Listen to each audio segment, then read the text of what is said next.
Después de semanas de dudas, finalmente The CW, la famosa cadena de series juveniles y creadores de la abominación llamada Riverdale, decidieron cancelar múltiples proyectos y entre esos se anunció la cancelación de DC Legends of Tomorrow, una de mis series favoritas de todos los tiempos.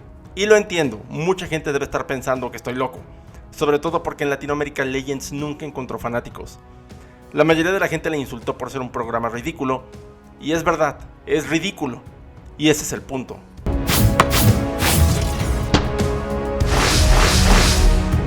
Cuando Arrow llegó a CW se sintió fresco. Era una serie con un toque oscuro que el mundo de series y películas de superhéroes tanto necesitaban. Sobre todo viniendo de DC, quienes estaban en la cima con la trilogía del Caballero de la Noche.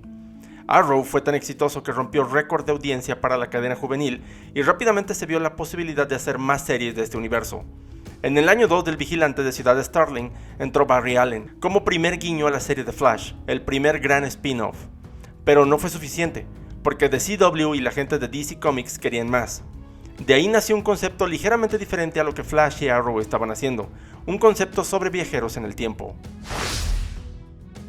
El problema que Arrow y Flash enfrentaron era que tenían demasiados personajes. Por un lado era entretenido ver a varios personajes icónicos del universo de DC como Atom, pero por el otro no tenían el espacio para brillar.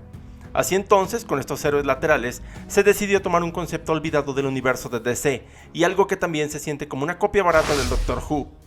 Así entonces nació la historia de Rip Hunter viajando en el tiempo y sirviendo a los maestros del tiempo. Pero no podía pedirle ayuda a los personajes grandes, tenía que pedírsela a los sujetos que no hicieron nada relevante en la línea de tiempo.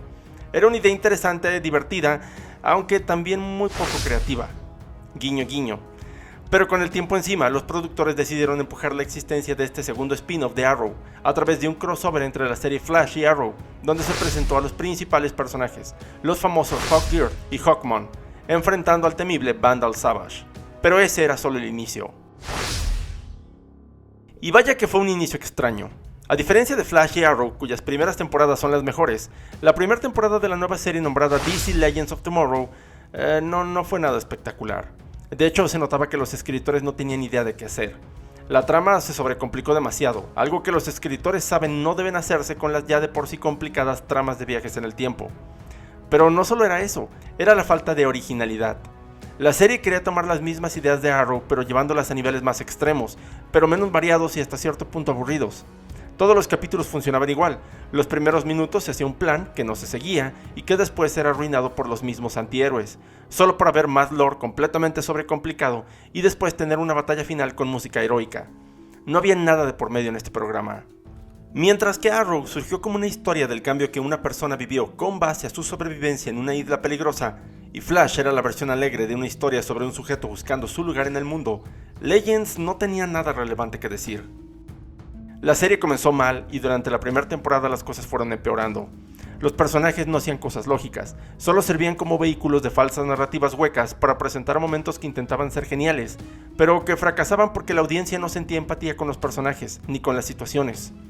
Las pésimas actuaciones no ayudaban al caso de Legends, y la falta de substancia lo hacía un programa que existía, pero nadie sabíamos exactamente por qué, ni qué intentaba decir. La primera temporada fue decepcionante, sobre todo para toda esa gente que vio el tráiler que anticipaba la entrada de Batman y Superman a este universo, algo que se sintió como un enorme clickbait de mal gusto. Era demasiado estilo y poco lo que sea. La serie tuvo una pésima recepción, tanto que la mayoría dudábamos que fuera a existir una segunda temporada. La primera temporada intentó terminar con un enorme Big Bang, pero solo terminó y no fue nada especial.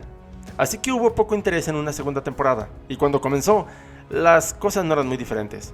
Ahora agregaron nuevos conflictos con otra organización intentando hacer lo mismo que las leyendas, evitar que la línea del tiempo se fuera al diablo, pero de una forma burocrática y más eficaz que mostró que el mundo, tanto el de dentro de la serie como el de fuera de la televisión, no necesitaban a Legends. La serie tomó algunas ideas interesantes, como darle un lugar al personaje gustado por los fanáticos Reverse Flash, pero últimamente no era nada espectacular. Seguía derivando la fórmula. Los Legends querían ayudar, hacían un plan, arruinaban todo, pero seguía sin ser divertido. Era solo entretenido, y algo que podías ver mientras revisabas las redes sociales en tu celular. Seguía sin haber substancia. Legends tuvo un momento para brillar cuando se encontraron con su primer gran crossover. Green Arrow, Flash y Supergirl se deben aliar para enfrentar a una invasión extraterrestre, algo muy de los cómics de los 60s. Pero en todo esto los Legends estaban ahí, pero no hacían mucho. Lo peor era cómo los Legends contrastaban tanto con el resto de los personajes. No eran tan divertidos, tan simpáticos ni tan interesantes. Tuvieron algunos momentos, pero últimamente el crossover era sobre Flash y Arrow, con ayuda de los demás, y esos demás no lograron llamar tanto la atención. Ese fue el 8º capítulo de la segunda temporada. Era hora de aceptar algo. Legends no tenía razones de existir, a menos que hicieran algo nuevo, divertido y sobresaliente. Y por fortuna lo hicieron en el siguiente capítulo. Desconozco por qué esperaron tanto para hacer algo así. Siento que tenían que ajustarse a las necesidades narrativas de Flash y Arrow, en lugar de enfocarse en lo que la serie quería contar, lo cual era algo sumamente extraño, retorcido y ridículo, que terminó siendo un deleite. El 9º episodio de la segunda temporada, llamado Raiders of the Lost Ark, muestra un mundo sin las películas de George Lucas. Después de un extraño encuentro intentando salvar la línea de tiempo de los malos, los héroes trauman a un joven estudiante de cine llamado George Lucas y este se retira de la cinematografía para ser un vendedor o algo así. Y también tenían que recuperar la memoria de su antiguo capitán, quien ahora creía que era un estudiante de cine en los 70s. Era una premisa ridícula, pero fue la ejecución lo que la salvó. En lugar de hacer batallas innecesarias o momentos intentando ser épicos o solo referencias bobas y superficiales a Star Wars, la serie decidió enfocarse en los personajes. Dos de los héroes de la serie, Nate Heywood y Ray Palmer, son afectados por este cambio en la línea del tiempo. Sus vidas habían sido inspiradas por las cintas clásicas como Star Wars o Indiana Jones. Sin estas, ellos eran personas normales.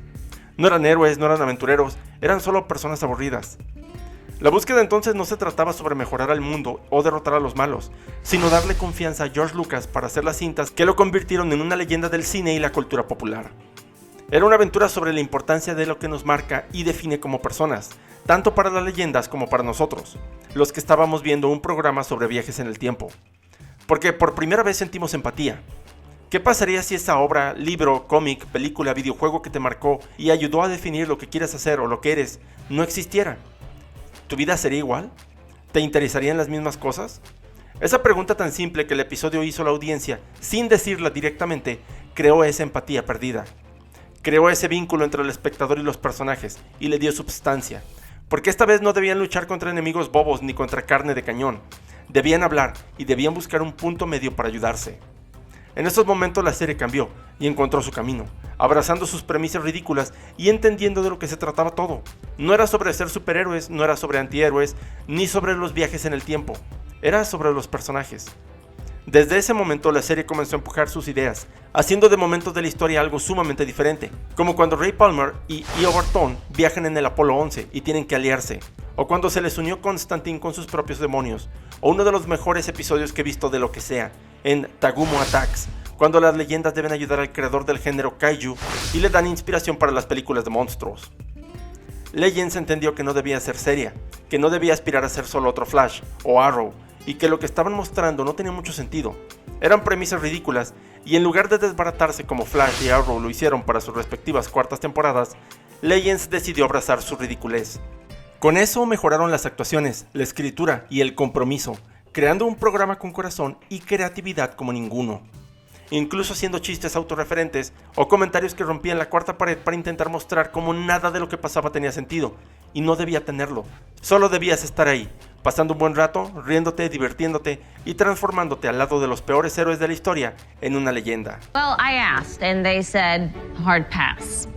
We should have done a crossover. Yeah. Se me hace increíble e hilarante cómo comenzaron buscando hacer leyendas desde el punto de vista tradicional, pero los escritores, productores y directores entendieron que no se trataba de eso, porque las leyendas nunca fueron lo que escuchamos, siempre son historias exageradas o que alteran la verdad para ser más épicas, heroicas o fascinantes. Eso entendió DC Legends of Tomorrow, que no podían ser ni debían ser leyendas, sino que debían ser la parte oculta de la historia, esa que nadie te cuenta, donde un peluche gigante llamado Vivo salvó a la historia. Espero que el video les haya gustado, es algo muy diferente a lo que hago normalmente y estoy seguro que tendremos pésimos números de vistas. Pero ni modo, así pasa. Definitivamente quería hablar de esto. Tal vez Legends no es igual de buena que otros programas, pero para mí es sensacional por ser creativa, diferente y no simplemente repetir lo que vemos con todo el material audiovisual de superhéroes que lleva ya más de 10 años bombardeando la pantalla grande y chica. Espero que la serie pueda encontrar una forma de contar esa última historia con Booster Gold. Tal vez Netflix, tal vez Amazon, tal vez nadie. Porque a final de cuentas, las leyendas nunca mueren. Lo único que sí sé es que los voy a extrañar mucho. Hasta pronto, Legends. Muchas gracias por verme y escucharme. Cuídense. Esto es El Otro Canal Nerd.